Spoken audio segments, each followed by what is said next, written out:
आज मैं आपको PPNDT के कुछ सेलिएंट फीचर्स बताऊंगा जो आपको स्क्रीन इन होने में बहुत हेल्प करेंगे।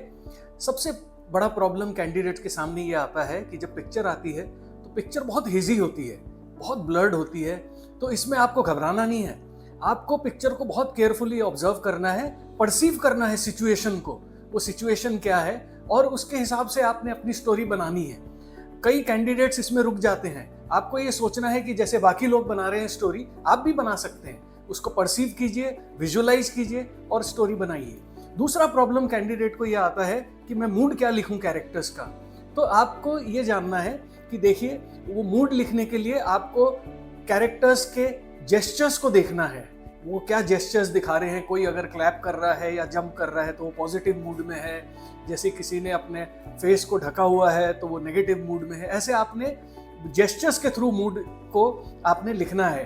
दूसरा तरीका है मूड को लिखने का, मैं आपको बताऊंगा बहुत अच्छा, वो ये है कि आपको सिचुएशन देखना है, कैसी सिचुएशन है। सिचुएशन भी कैरेक्टर्स के मूड को बताते हैं। और इसके बाद जो स्टोरी आप लिखेंगे, आपको ये ध्यान रखना है कि स्टोरी बिल्कुल रियलिस्टिक होनी चाहिए। जब असेसर उसको चेक करते हैं तो वो यही चीज़ देखते हैं कि स्टोरी कितनी रियलिस्टिक है और स्टोरी में जो है वो 3 कंपोनेंट्स हैं या नहीं है, what has led to the situation, what is happening and favourable outcome. बस ये ध्यान कीजिए आप, और आप अच्छी स्टोरी बना सकते हैं। स्टोरी में 2 पॉइंट हैं सबसे इंपॉर्टेंट, कि स्टोरी रियलिस्टिक होनी चाहिए and it should be related to the picture, that's it.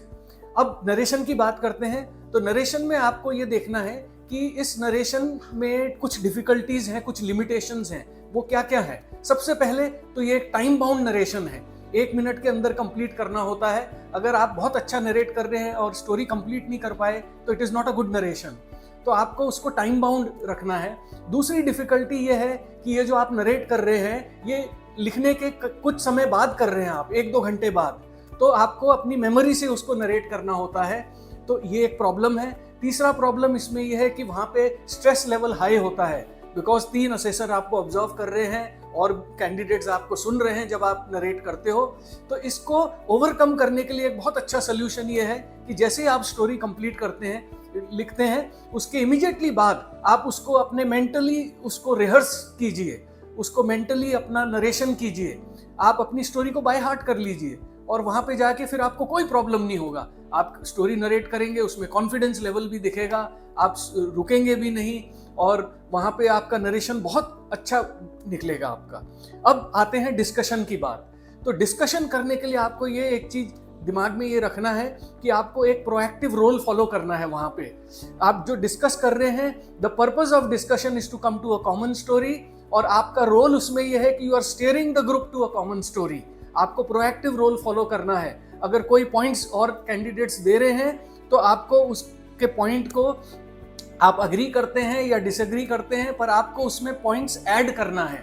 अच्छे अच्छे पॉइंट्स कैंडिडेट्स से टेप अप करना है और आपको कॉमन स्टोरी बनानी है। कॉमन स्टोरी बनाने के लिए 2 बहुत इंपॉर्टेंट टिप्स मैं आपको बताता हूँ।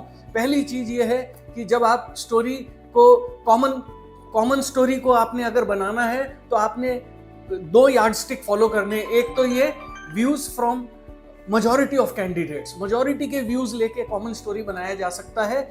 और दूसरी चीज जो इससे भी इंपॉर्टेंट है वो ये है कि आपने एविडेंस देखना है पिक्चर से।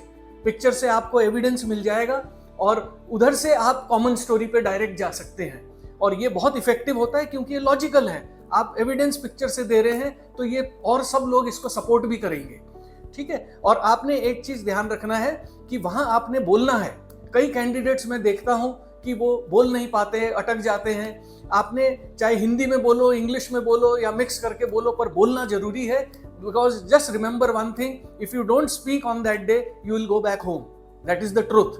ओके, तो आपको पार्टिसिपेट करना है और इफेक्टिवली पार्टिसिपेट करना है। Your aim should be to be heard by the 3 assessors over there. Okay, and if you follow these guidelines, I am very sure that you will be able to make it to the stage 2 in the first attempt itself. It is not a problem, it is just a cakewalk. Okay, आपको और भी कोई problems हैं, अगर और भी कोई issues हैं आप हमको बता सकते हैं। हम उसमें उसको वीडियो द्वारा आपको समझा सकते हैं। मैंने पहले भी आपको स्टोरी राइटिंग, स्टोरी नरेशन और डिस्कशन के बारे में बताया हुआ है। You can go through those videos, it will help you greatly. जय हिंद।